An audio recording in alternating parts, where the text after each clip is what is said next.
Un petit mal des transports, quelque chose de lourd resté sur l'estomac. Je ne vous dirai pas d'éteindre le poste, mais c'est par pure malhonnêteté cette fois-ci. Le texte de Louis-Ferdinand Céline qui va suivre et dont Philippe Magnan ne ménage aucun recoin de la langue risque de vous donner des hauts le cœur. Étymologiquement parlant, vous ne risquez rien. Avoir haut le cœur placé n'est pas une chose mauvaise. Mais gare aux sensibles, mort, sexe et nausée. Mort à crédit paru en 1936 serait bien plus osé encore que le voyage au bout de la nuit.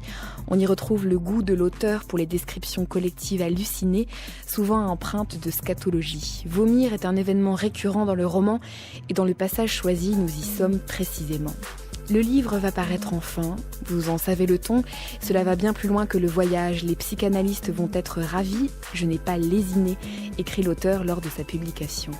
Philippe Magnan déballe sa bibliothèque, Mort à crédit de Louis-Ferdinand Céline. Accrochez-vous, troisième lecture. Sur le bateau, on est arrivé en avance. On était bien aux plus petites places, juste sur l'étrave. On voyait tout l'horizon admirablement.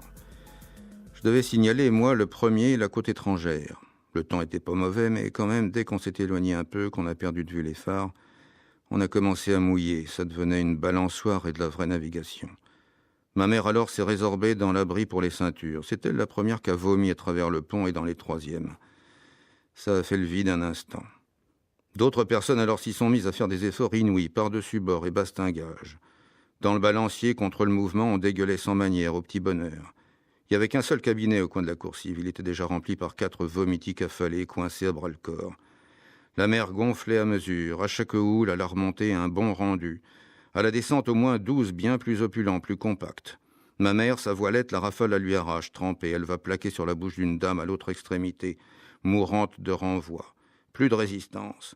Sur l'horizon, des confitures, la salade, le maringot, le café crème, tout le ragoût, tout dégorge. À même les planches, ma mère à genoux s'efforce et sourit, sublime, la bave lui découle. Tu vois, toi aussi, Ferdinand était resté sur l'estomac, le thon. Nous refaisons l'effort ensemble. Elle s'était trompée, c'est des crêpes. Je crois que je pourrais produire des frites en me donnant plus de mal encore. En me retournant toute la tripaille, en l'extirpant là sur le pont. J'essaye, je me démène, je me renforce. Un embrun féroce fonce dans la rambarde, claque, surmonte, gicle, retombe, balaye l'entrepont. L'écume emporte, mousse, brasse, tournoie entre nous toutes les ordures. On en ravale, on s'y remet. À chaque plongée, l'âme s'échappe, on la reprend à la montée dans un reflux de glaire et d'odeur. Il en suinte encore par le nez, salé. C'est trop, un passager implore pardon. Il hurle au ciel qu'il est vide, il s'évertue, il lui revient quand même une framboise. Il la reluque avec épouvante, il en louche. Il a vraiment plus rien du tout. Il voudrait vomir ses 2 yeux. Il fait des efforts pour ça, il s'arc-boute à la mature. Il essaye qu'il lui sorte des trous. Maman, elle, va s'écrouler sur la rampe. Elle se revomit complètement. Il lui est remonté une carotte, un morceau de gras et la queue entière d'un rouget. Là-haut, près du capitaine, les gens des premières, des secondes, y penchaient pour aller hors fil. Ça cascadait jusque sur nous. À chaque coup de lame, dans les douches, on ramasse des repas entiers. On est fouetté de détritus par les barbaques en filoche. Ça monte là-haut par bourrasque, garnissant les haubans. Ça mugit la mer autour. C'est la bataille des écumes. Papa, en cascade jugulaire, il patronne nos évanouissements. Il pavoise, il a de la veine, lui, il a le cœur marin. Il nous donne des bons conseils. Il veut qu'on se prosterne davantage, qu'on rampe encore un peu plus. Une passagère débouline. Elle vadrouille jusque sur maman. Elle se cale pour mieux de gueuler. Un petit kleps aussi rapplique, rendu si malade qu'il en foire dans les jupons. Il se retourne, il nous montre son ventre. Des chiottes, on pousse des cris horribles. C'est les 4 personnes qui sont bouclées, qui peuvent plus vomir du tout, ni pisser, ni chiader non plus. Elles se forcent maintenant sur la lunette. Elles implorent qu'on les assassine. Et le rafio cabre encore plus, toujours plus raide. Il replonge, il se renfonce dans l'abîme. Dans le verre foncé, il rebascule tout entier. Il vous ressoulève, l'infecte tout le creux du bide. Un trapu, un vrai insolent, devant, aide à dégueuler son épouse dans un petit baquet. Il lui donnait du courage. « Vas-y, Léonie, t'empêche pas, je suis là, je te tiens. » Elle se retourne alors toute la tête d'un seul coup dans le sens du vent. Tout le mironton qui lui glougloutait dans la trappe, elle me le refile en plein cassis. J'en prends plein les dents, des haricots, de la tomate, moi qui avais plus rien à vomir. M'en revoilà précisément. Je goûte un peu, la tripe remonte. Tout un paquet me tire sur la langue. Je vais lui retourner, moi, tous mes boyaux dans la bouche. À tâtons, je me rapproche, on rampe tout doucement, tous les deux. On se cramponne, on se prosterne, on s'étreint, on se dégueule alors l'un dans l'autre. Mon bon papa, son mari, ils essayent de nous séparer. Ils tirent chacun par un bout, ils comprendront jamais les choses.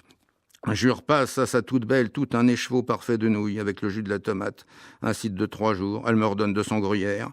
Je suce dans ses filaments. Ma mère, empaquetée dans les cordes, rampe à la suite de ses glaviots. Elle traîne le petit chien dans ses jupes. On s'est tortillés tous ensemble avec la femme du costaud. Il me tiraille férocement. Pour m'éloigner de son étreinte, il me truffe le cul à grands coups de grolle. C'était le genre gros boxeur. Mon père a voulu l'amadouer, à peine qu'il avait dit 2 mots, l'autre lui branlait un tel coup de boule en plein buffet qu'il allait se répandre sur le treuil. Et c'était pas encore fini. Le mastard lui ressaute sur le rable, il lui ravage toute la gueule, il s'accroupit pour le finir. Il saignait papa à pleine pipe, ça dégoulinait dans le vomi. Il a vacillé le long du mât, il a fini par s'écrouler. Le mari, il était pas quitte, il profite que le roulis m'emporte, il me charge, je dérape, il me catapulte dans les gogues. Un vrai coup de bélier, je bute, je défonce toute la lourde.